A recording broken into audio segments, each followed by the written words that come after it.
এতে আপনারা খুশি না বেজার? বেজার শুধু শয়তান, শয়তানও বেজার, তার চেলাচামুন্ডারও বেজার। অবশ্য এখন শয়তানের চেলাচামুন্ডার সংখ্যা কমছে। আগে তো মাহফিল দিলেই বাধা আসতো। কোরআনের মাহফিলের কথা শুনলেই মুনাফিকদের কলিজায় আগুন জ্বলতো।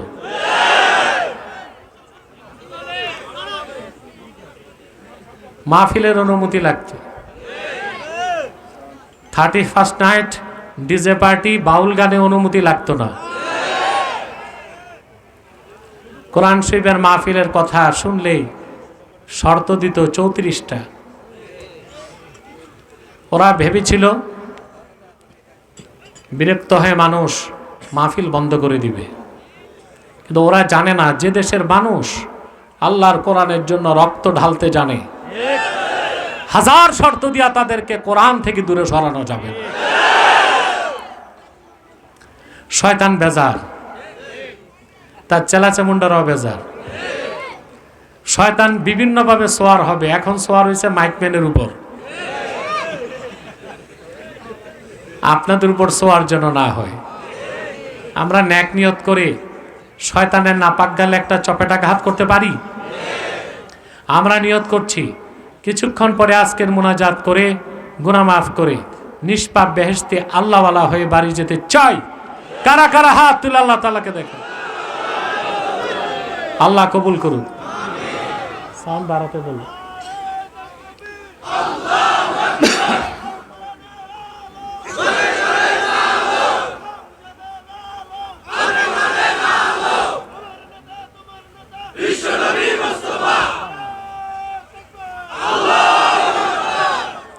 প্রিয় সুধী, মানুষের কল্যাণের জন্য আল্লাহ তাআলা সূরাতুল আ'লাতে 3টি নীতি মানুষকে দিয়েছেন। কয়টি? আল্লাহ রাব্বুল আলামিন বলেন, ক্বাদ আফলাহা মান তাযাক্কা ওয়া যাকারা ইসমা রাব্বিহি ফাসাল্লা। নিশ্চিত সফলতা লাভ করলো সেই যে তার হৃদয়কে পবিত্র করলো, রবের নামের জিকির করলো, আর 5 ওয়াক্ত নামাজ আদায় করলো। সফলতার জন্য আল্লাহ কয়টা কাজ দিয়েছেন? জোরে বলতে হবে। আপনার সফলতা চান? মানুষ তো সফলতা চাইবেই, ইতর প্রাণীগুলোও কিন্তু সফলতা চায়, চায় না? একটি বিড়াল গাছে উঠতে চায়, একবার পারে না, চেষ্টা করে 10 বার, পরে সফল হয় কি না? ছোট্ট একটা বাবুই পাখি সুনিপুণ দক্ষতায়, শৈল্পিক ছান্দসিকতায় কত সুন্দর ঘর বানায়। বাবুই পাখির ঘর দেখছেন? তাল গাছের মাথায়। বাংলাদেশের যত প্রকৌশল বিশ্ববিদ্যালয় আছে, বুয়েট, চুয়েট, রুয়েট, ডুয়েট, কুয়েট, সব প্রকৌশলী এক জায়গায় আনলেও বাবুই পাখির ঘরের মতো একটা ঘর বানাতে পারবে? এই কাজে বাবুই সফল। ক্ষুদ্র একটি মৌমাছির দিকে তাকান, হাজার রঙের ফুল থেকে মধু সঞ্চয় করে মৌচাকের মধ্যে মানুষের জন্য কত সুন্দর মধু জমায় দেয়। দুনিয়ার সব রসায়নবিদ, কেমিস্টকে এক জায়গায় আনলো ফ্যাক্টরিতে, ওই রকম 1 ফোঁটা মধু বানায় দিতে পারবে নাকি? ইতর প্রাণীগুলো সফলতা চায়। মানুষ তো, মানুষের সহজাত প্রবৃত্তি, সে সফলতা চায়। কৃষক তার কৃষিকাজে সফলতা চায়। ব্যবসায়ী চায় ব্যবসায় কত জলদি আঙ্গুল ফুলে কলা গাছ হওয়া যায়। রাজনীতিবিদ চায় কিভাবে রাজনৈতিক গ্রাউন্ড তৈরি করা যায়। প্রথমে চেয়ারম্যান, পরে উপজেলা, জালা, তারপরে এমপি, ঠিক কিনা?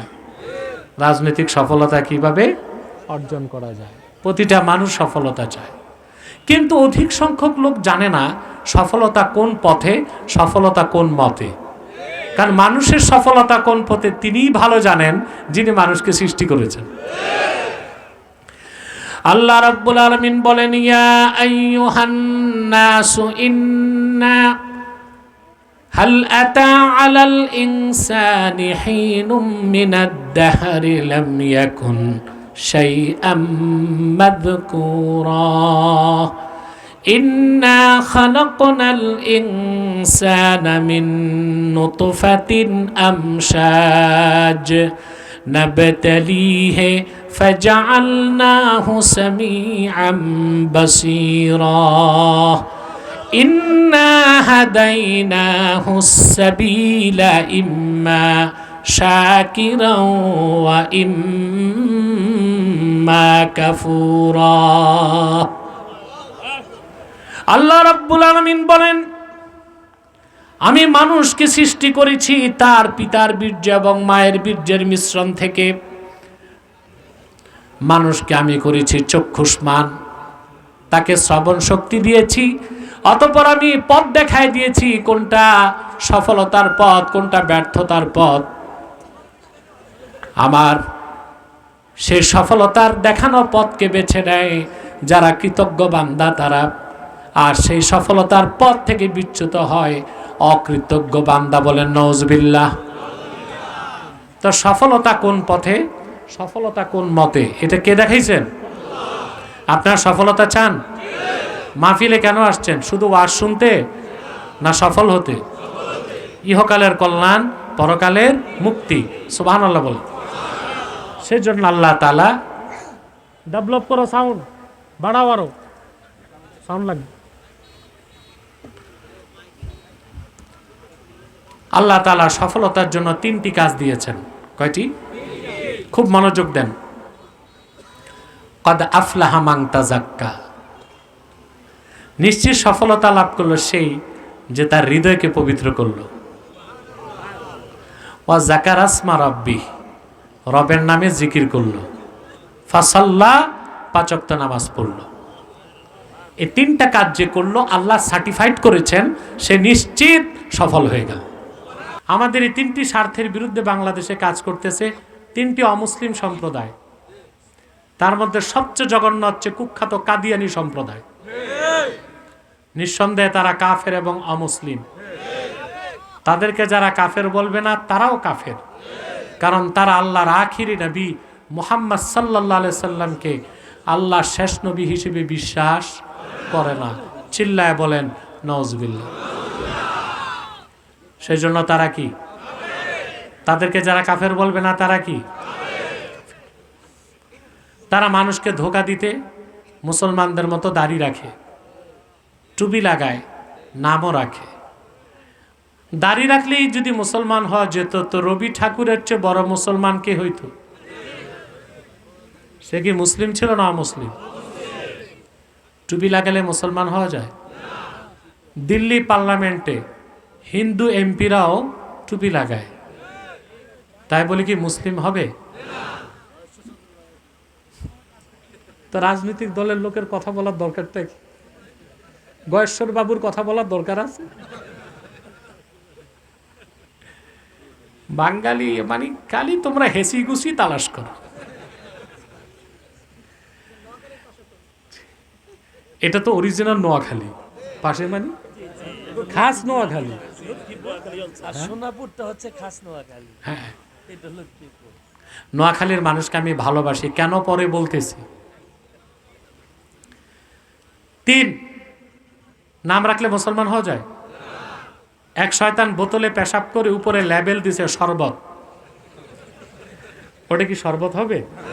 তদ্রুপ কাদিয়ানীরা কাফের। আব্দুল আউয়াল, আব্দুল সামাদ, মোবাশ্বের আলী, কবির চৌধুরী, শাহরিয়ার কবির আর নিঝুম মজুমদার, এসব নাম রাখার দ্বারা তারা মুসলমান হতে পারে না। আমার ভাইয়ের, আমার বন্ধুরা, আমার আল্লাহ ও নূর নবীজি আমার মুহাম্মদ মুস্তাফা সাল্লাল্লাহু আলাইহি ওয়াসাল্লামের ইসলাম ও কোরআনের হাজার হাজার হাজার বছর পরে বর্তমান ভারতের কুখ্যাত পাঞ্জাবের কুখ্যাত গুরুদাসপুরের কুখ্যাত কাদিয়ানে ইংরেজ আমলে এক শয়তান নিজেকে নবী দাবি করছে। চিল্লায় বলেন নাউজুবিল্লাহ। শয়তানটার নাম রেখেছিল তার বাপ মির্জা গোলাম আহমদ কাদিয়ানি, সাবধান, তাকে গোলাম আহমদ বলা যাবে না, কারণ গোলাম আহমদ অর্থ আহমদ এর গোলাম। কোনো কাফের কোনোদিনও গোলাম আহমদ এর গোলাম হতে পারে না। আর কাদিয়ানের কাযযাব ছিল শেষ দরজার কুখ্যাত কাফের, সে গোলাম আহমদ এর গোলাম ছিল না, সে ছিল কুখ্যাত শয়তানের কুখ্যাত গোলাম। কাদিয়ানের কাযযাব মিথ্যা নবুয়তের দাবিদার মির্জা গোলাম শয়তান কাদিয়ানির উপর গজব এসেছে 1908 সালে। যখন গজব এসেছে, কাদিয়ানের কাযযাব মিথ্যা নবুয়তের দাবিদার ইংরেজদের পা চাটা গোলাম মির্জা গোলাম শয়তান কাদিয়ানি 1908 সালে ধ্বংস হয়ে কুখ্যাত জাহান্নামের কুখ্যাত কুকুরে পরিণত হয়েছে, তার অনুসারীরাও ধ্বংস হয়েছে। বর্তমানে কিছু কাদিয়ানি বাংলাদেশে আছে, ইতিমধ্যে তারা 100 সেন্টার করে ফেলেছে বাংলাদেশ। কত? আপনাদের এই যে পাশে চাঁদপুরে সেন্টার করছে, শাহরাস্তিতে সেন্টার করছে, ওই হাইমচরে সেন্টার করছে, 100 সেন্টার করে ফেলেছে। নাম পরিবর্তন করে করে তারা মিথ্যা পরিচয় দেয়। কখনো নিজেদের পরিচয় দেয় আহমদি জামাত, কখনো বলে আহমদিয়া জামাত, কখনো বলে আহমদি সম্প্রদায়, কখনো বলে আহমদিয়া সম্প্রদায়, কখনো বলে আহমদি মুসলিম জামাত, কখনো বলে আহমদিয়া মুসলিম জামাত। সাবধান, যত কাদিয়ানি ছিল আছে থাকবে, তারা কেউ আহমদি জামাত নয়, আহমদিয়া জামাত নয়, আহমদি মুসলিম জামাত নয়, আহমদিয়া মুসলিম জামাত নয়, আহমদিয়া সম্প্রদায় নয়, আহমদি সম্প্রদায় নয়, তারা শয়তানি জামাত, কুখ্যাত জাহান্নামের কুখ্যাত কুকুরের দল। আমাদের সকল দলের একটাই দাবি, অনতি বিলম্বে স্বাধীন বাংলায় শয়তান কাদিয়ানীদেরকে রাষ্ট্রীয়ভাবে অমুসলিম ঘোষণা করতেই হবে, করতেই হবে, করতেই হবে। এই দাবি আদায়ে যদি তাহরিকে খাতমে নবুয়ত বাংলাদেশের ব্যানারে জান ও মাল দেবার ডাক আসে, কারা কারা প্রস্তুত আছেন হাত তুলে দেন।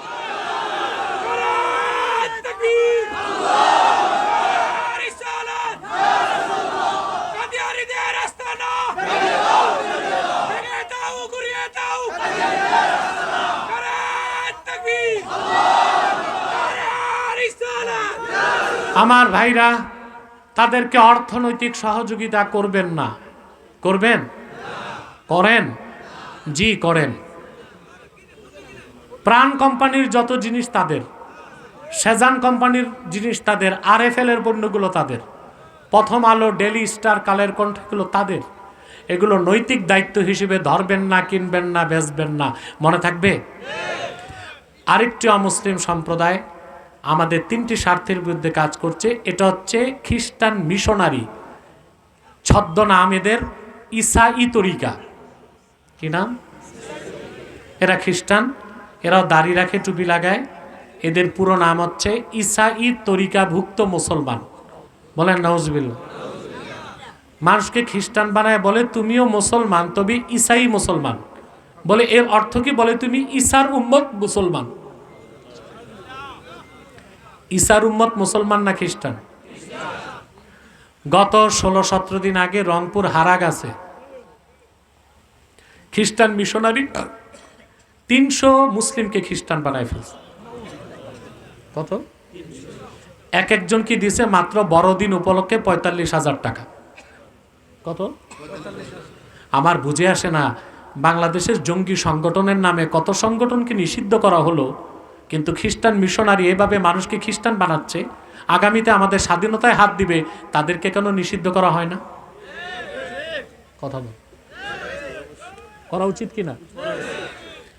মানে খ্রিস্টান মিশনারি রংপুর হারাগাছে এক এলাকায় 300 মুসলিমকে খ্রিস্টান বানায় ফেলছে। বড়দিন উপলক্ষে এক একজনকে দিয়েছে মাত্র 45,000 টাকা।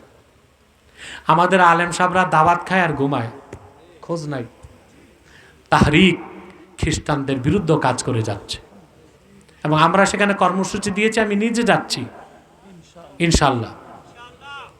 রংপুর হারাগাছ। তো এই যে খ্রিস্টান মিশনারি, তাদের সুদূর প্রসারী চিন্তা হচ্ছে আপনার ভারতের মিজোরাম, বাংলাদেশের পার্বত্য চট্টগ্রাম আর মায়ানমারের আরাকান, ওইটা আলাদা করে একটা বাফার জোন বানাবে, আর বাকি কয়েকটা এলাকা নিয়ে একটা খ্রিস্টান রাষ্ট্র বানাবে। এটা হচ্ছে পশ্চিমাদের সুদূর প্রসারী চক্রান্ত। তো আমরা যদি এখন এই খ্রিস্টানদের বিরুদ্ধে, মিশনারির বিরুদ্ধে ঐক্যবদ্ধ না হই, তাহলে আমরা কিন্তু দেশের একটা অংশ হারিয়ে ফেলতে পারি। এই ক্ষেত্রে এক হবেন, স্বাধীনতা রক্ষায় এক থাকবেন। 3, আরেকটা বাতিল ফেতনা মাথা চারা দিয়েছে, হিজবুত তাওহীদ। এটা আসলে হিজবুত তাওহীদ না, হিজবুত শয়তান। এদের কাজ একটাই, জনগণকে আলেম ওলামা থেকে সরায় দেয়। ওদের প্রচার একটাই, যে আলেমরা সব ধর্ম ব্যবসায়ী, যেন জনগণ আলেমদের থেকে সরে যায়। তার কারণ আপনারা জানেন যে বকরির পালের রাখাল নাই, ওই বকরি যায় বাঘের পেটে। আর যে কওমের নেতৃত্বে আলেমরা নাই, ওই কওম যায় বিজাতির খপ্পরে। হিজবুত তাওহীদের ব্যাপারেও সাবধান থাকবেন। পারবেন তো ইনশাল্লাহ? আল্লাহ আমাদের কবুল করুক, মঞ্জুর করুক। আহলে হাদিস এখন যারা দাবি করে, এরা কেউ আহলে হাদিস না, এরা লামাযহাবী। আহলে হাদিস কারা? প্রশ্ন আসে, উত্তরটা দিচ্ছি। সুন্দর প্রশ্ন করছে। তাহলে কথাগুলো মনে থাকবে। আল্লাহ আমাদের কবুল করুক, মঞ্জুর করুক। আর সুদ ঘুষ থেকে বাঁচবেন তো? আমাকে চেয়ারম্যান সাহেব প্রশ্ন করেছে, আহলে হাদিস কারা? পৃথিবীর কোথাও এখন আহলে হাদিস বলতে কিছু নাই। যেটা আছে এটা লামাযহাবী, ফেরকা লামাযহাবিয়া। আহলুল হাদিস কারা? আহলুল হাদিস বলা হতো বুখারী, মুসলিম, তিরমিজি, নাসাই, ইবনু মাজাহ, আবু দাউদ, ইমাম জুহরি, আবদুল্লাহ ইবনুল মুবারক, সুফিয়ান ইবনু ওয়াইনা, সুফিয়ান সাউরি, এইরকম যারা মুহাদ্দিস ছিলেন 1000 বছর আগে, 1200 বছর আগে, 1250 বছর আগে, তাদেরকে বলা হতো আহলুল হাদিস। কি করতেন তারা?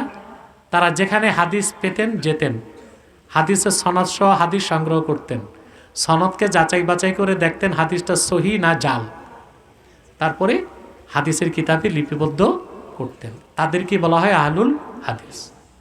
তো এই আহলুল হাদিস যারা, এদের মধ্যে ইসলামিক ঐতিহাসিকদের মতে সর্বনিম্ন যাকে ধরা হয় মুহাদ্দিস হিসেবে, তিনি আব্দুল হক মুহাদ্দিস দেহলভী। 450 বছর আগে ইন্তেকাল করছেন। এরপর পৃথিবীতে কোনো আহলে হাদিস, আমরা হাদিসের অনুসরণ করি। কথা বুঝতে পারছেন? আর যারা আহলে হাদিস ছিলেন, তারা নিজেদেরকে আহলে হাদিস পরিচয় দিতেন না।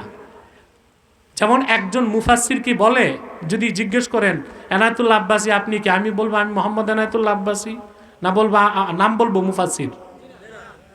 এটা বলবো? আমার কাজ হচ্ছে তাফসির করা। তো যারা নিজেদেরকে আহলুল হাদিস বলতেন, তারা নিজেদেরকে ফেরকা হিসেবে পরিচয় দিতেন না যে আমরা আহলুল হাদিস।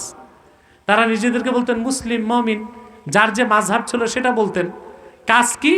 কাজ হচ্ছে হাদিসের খেদমত। এই হাদিসের খেদমত যারা করতেন তাদেরকে বলা হতো আহলুল হাদিস। পরবর্তীতে ইংরেজ আমলে একজন নবাব ছিল ভূপালে। কোথায়? একদম ইংরেজের শুরু অবস্থায় সে একটা ফেরকা চালু করলো, লামাযহাবী ফেরকা। বুঝলেন? এই তখন থেকে এই নামটা উপমহাদেশে আসলো, একটা ফেরকার নাম আহলে হাদিস। কি নাম? একটা নবাব থেকে। ইংরেজ আমলে নবাবের বাড়ি ছিল ভূপালে, এই 200-250 বছর আগে।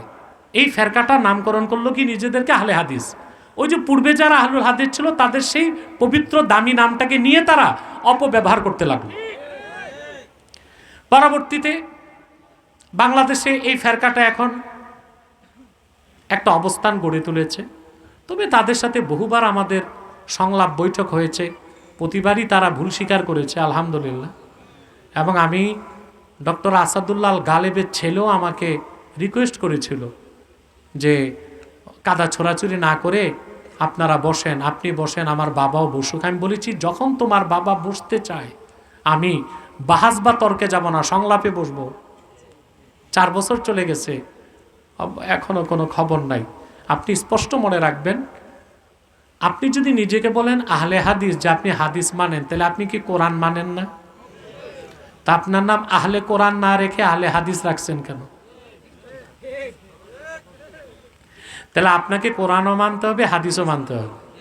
এখন আসেন, সব হাদিস বিশ্বাস করতে হবে, সব হাদিস কি মানা যাবে? আল্লাহর হাবিব সাল্লাল্লাহু আলাইহি ওয়াসাল্লাম 1500 বছর আগে আল্লাহর হুকুমে 11টি বিয়ে করেছেন। এটা হাদিস কিনা? বুখারীতে আছে কিনা? বিশ্বাস করতে হবে কিনা? কিন্তু এই হাদিসটা আমল করতে পারবো? আমাদের জন্য 4টা। কয়টা? একটা। লাগলে পারলে এই যে অনেক মৌলবী কয় 4 বিয়ে সুন্নত, এটা কোনো কিতাবে নাই। আল্লাহ বলেছেন ফানকিহু মা তাবা লাকুম মিনান নিসাই মাসনা ওয়া থুলাসা ওয়া রুবা ওয়া ইন খিফতুম আল্লা তা'দিলু ফাওয়াহিদা। 2টা বিয়ে করো, 3টা নয় 4টা। আর যদি জাস্টিস ইনসাফ করতে না পারো তো একটা। কয়টা? তো 4 বিয়ে করা কি সুন্নত না জায়েজ? জায়েজ। কিন্তু আল্লাহর হাবিব সাল্লাল্লাহু আলাইহি সাল্লাম আল্লাহর হুকুমে বিয়ে করেছেন কয়টা? 11টা। ওইটা হাদিস কিনা? ওই হাদিস কি মানা সম্ভব উম্মতের পক্ষে? তা দেখা যায় সব হাদিস বিশ্বাস করা যায়, মানা যায় না। সব সুন্নত মানতে হয়। এই জন্য আমাদের নাম আহলে হাদিস না আহলে সুন্নত। আসেন আরেকটা উদাহরণ দিই আপনাকে। বুখারী শরীফের হাদিস, রাসূলুল্লাহ সাল্লাল্লাহু আলাইহি ওয়াসাল্লাম বলেছেন, হাদিসটি বর্ণনা করছেন হযরত ওমরের ছেলে না, হযরত ওমরের ছেলে ইবনে ওমর। ইবনে ওমর থেকে বর্ণনা করছেন নাফে বলেন যে আল্লাহ হাবিব সাল্লাল্লাহু আলাইহি ওয়াসাল্লাম হুকুম করেছেন নামাজের রুকুতে সাজদায় উঠার আগে যাওয়ার আগে রফিয়া দেন করতে। কি করতে? এই হাদিসটা বুখারী শরীফে আছে। কথা বুঝেন? বর্ণনা করছেন কে? আব্দুল্লাহ ইবনে ওমর। কিন্তু আমরা হানাফি যারা, তারা কি রফিয়া দেন করি? একবার করি, বারবার করি? কেন করি না? আমরা হাদিস পেয়েছি আব্দুল্লাহ ইবনে আব্বাস থেকে। আব্দুল্লাহ ইবনে আব্বাস যে হাদিস বর্ণনা করছেন ওইটা আবার আছে বুখারীর ওস্তাদ আহমদ বিন হাম্বল যে মুসনাদ সংকলন করছেন, মুসনাদে। হাদিসটা কি?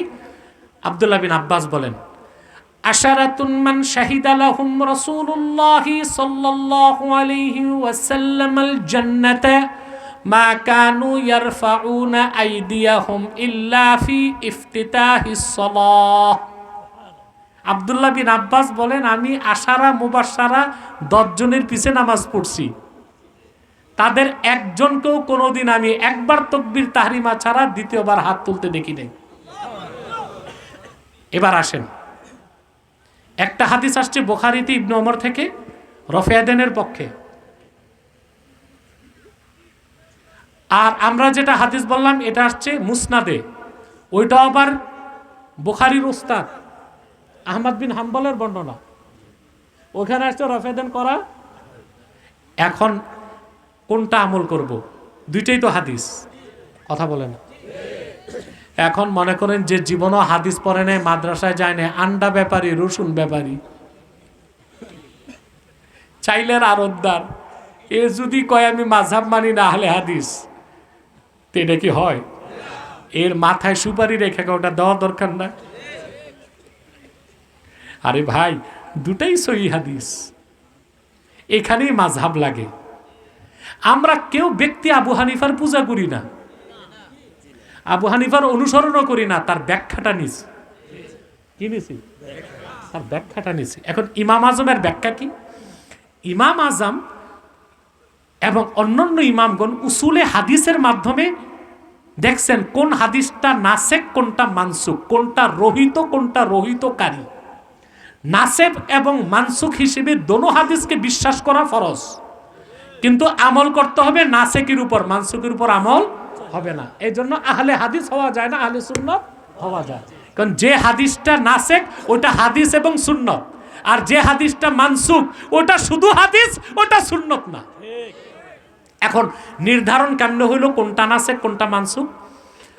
রেজাল প্রণেতাগণ দেখেছেন যে আব্দুল্লাহ ইবনে আব্বাস রাবি, ওনার চেয়ে বয়সে বড় ছিলেন আব্দুল্লাহ ইবনে ওমর। তা আব্দুল্লাহ ইবনে ওমর রফিয়া দেনের পক্ষে হাদিস বর্ণনা করছেন, আর আব্দুল্লাহ বিন আব্বাস রফিয়া দেনের বিপক্ষে হাদিস বর্ণনা করছেন। উসুলে হাদিস হচ্ছে দুইজন সাহাবী থেকে যদি হাদিস বর্ণিত হয় আর দুই হাদিসের তাআরুজ থাকে, তো যে সাহাবীর বয়স কম তার বর্ণিত হাদিসটাকে ধরা হবে নাসেখ, রহিতকারী, আর যে সাহাবীর বয়স বেশি তার বর্ণিত হাদিসকে ধরা হবে মানসুখ, অর্থাৎ রহিত। দোনোটাকেই বিশ্বাস করতে হবে, একটাকে আমল করতে হবে। দোনোটা হাদিস হিসেবে মানতে হবে, সুন্নত হিসেবে একটা আমল করতে হবে। সাফ? আসুন দোয়া করি।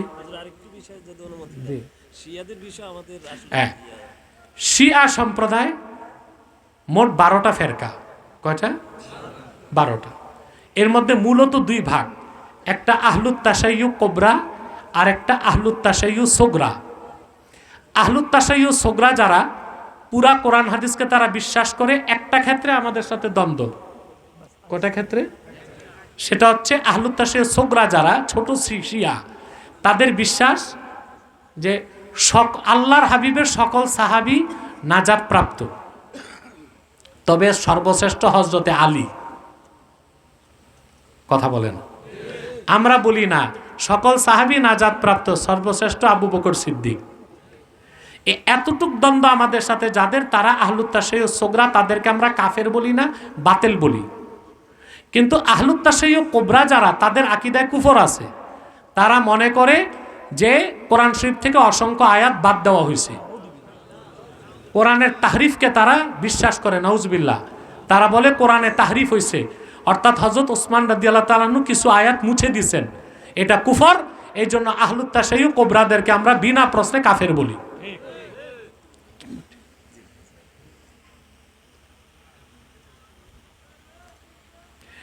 যারা বলে সারা রাত ওয়াজের নামে রাজনীতি করে মানুষকে অন্ধকারের দিকে নিয়ে যায়, দয়া করে তাদের ব্যাপারে, আরে ভাই সারা রাত ওয়াজ হয় না, ওয়াজ হয় কম, বাকিটা আওয়াজ হয়। তো ওয়াজের হিসাব একটা, আওয়াজের হিসাব আরেকটা। পবিত্র শবে মেরাজের রাতে 12 রাকাত নামাজ পড়া, দিনে রোজা কি জায়েজ? না। লাইলাতুল মেরাজ এটা হচ্ছে স্মরণ করার রাত, কি? কিন্তু নির্ধারিত কোনো নামাজ বা রোজা নাই। লাইলাতুল মেরাজে নির্ধারিত কোনো নামাজ বা রোজা নাই। তবে একটা বিষয় আছে, আল্লাহর হাবিব মুহাম্মদ সাল্লাল্লাহু আলাইহি ওয়াসাল্লাম ১৫০০ বছর আগে ২৬ রজব দিবাগত রাতে ধুলক বুলক ছাড়িয়ে ৭ আকাশ পেরিয়ে সিদরাতুল মুনতাহার উপরে আল্লাহর আরশে আজিমে যে আল্লাহকে দেখছেন। তো মেরাজের রজব মাস আসলে ২৬ তারিখ দিবাগত রাতে আমাদের সেই ১৫০০ বছর আগের রাতের কথা মনে হয় না? তখন আমরা যদি একটু ওয়াজ নসিহত করি, দোয়া মোনাজাত করি, এটা সওয়াবের কাজ। আর বাধ্যতামূলক মনে করে কোনো নামাজ পড়া যাবে না। অন্য রাতে যদি নফল পড়া যায়, তো মেরাজের রাতে নফল পড়লে আরো ভালো হবে না? কিন্তু বেঁধে নেওয়া যাবে না 12 রাকাত 8 রাকাত।